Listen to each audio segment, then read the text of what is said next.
It's your buddy, Big John and G, the Two Gun Pixie presents Legendary Gaming.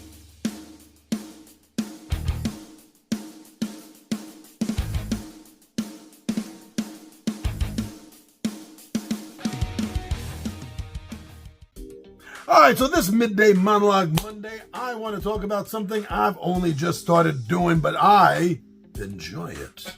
I have noticed a difference already in the two different ways I've done this. And I want to talk about it, although I know I've only done this, twice. So I don't have a lot to talk about on the subject. But I want to talk about what I do know, what I feel like talking about, but I also want to know your thoughts on this. What is it that you prefer, if any, if either? Inlays. Board game box inlays. The special inlays. The inlays that you have to buy because they don't come with the game. Some of them cost almost as much as the price of some of these games. I saw a need for it early on in my collection, but I didn't see a strong enough immediate need for custom inlays. I have changed my mind on the subject. Now I do both see it, understand the need for it, and I also realize it's conditional. Not every game needs it, but some games do, and I've noticed a difference. So far, delving into the whole inlay thing, what I've noticed is there are two different types. You have the soft foam type inlays, and then you have the hard cardboard particle something, the hard inlays, usually that you need to glue together. And then there's also, I've seen a third option of foam that you get to cut yourself. I'm not even bothering with that. So I got two different inlays for two different reasons, and I believe my initial thought process was correct on this. So the two I decided to get was I wanted to get one for Star Wars Imperial Assault because I have all of the boxes up until the Jabba one. That's the last big box I got. And then I have all of the ally and enemy packs for the first game and a couple for the Hoth game. Have you seen pictures of this game? Do you know this game? There's a lot of shit in this game. Wow, let me tell you, I ended up needing 3 of the large boxes to hold everything in. I broke it down to one box for my Imperial stuff, one box for my Rebel stuff, and then another box just for the tiles. It was too much. It was to the point where it became overbearing. As Peter Griffin would say, it insisted upon itself. In a sense, there was so much. It was all crammed in these boxes. Anytime it came up, the option to, hey John, let's play Imperial Assault, I would just think of that hot mess inside the box. Nah, guys, it's gonna take way too long. You told me last night I would have had everything set up for today, but we can't play this game on the fly. I hated that. So I decided to get an inlay. I looked at a few different options. What I finally ended up choosing was the feather hair soft foam inlay. I'm really glad I did.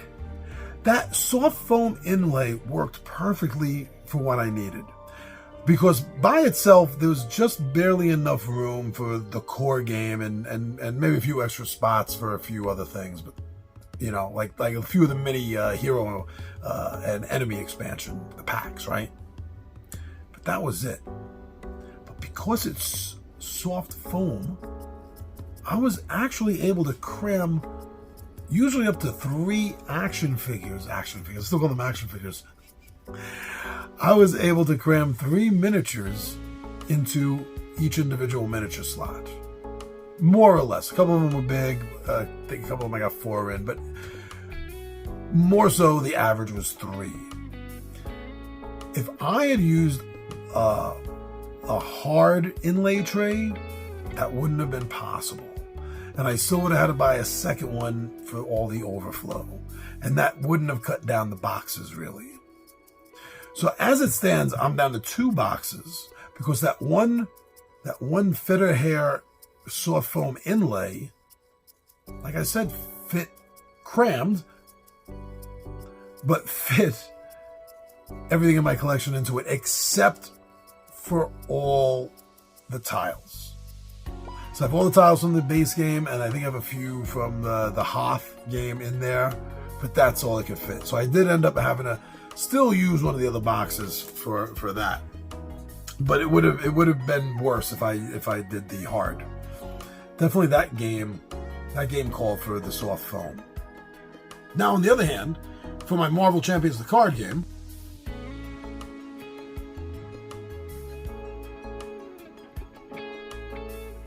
wow, both of those games I bought inlays for are both Fantasy Flight games. I didn't even think about that at first. But anyway, so for the Marvel Champions card game, I didn't want to go for the foam. I had already experienced the foam with the Imperial Assault, and I realized not only that it worked, but as I explained to you, I realized why it worked. So I'm looking at the Marvel Champions card game, and I wasn't liking the idea of looking for foam for this. Looking at the cards and how the cards are going to be set up in the game. Because now the game comes with a tray. It comes with a tray to individualize the different hero packs. But it's horrible. I just did not like the way it was set up. I kind of wish I didn't even bother with that and bring the price down a little bit on it. So I ended up getting a hard inlay tray is what I ended up getting for it.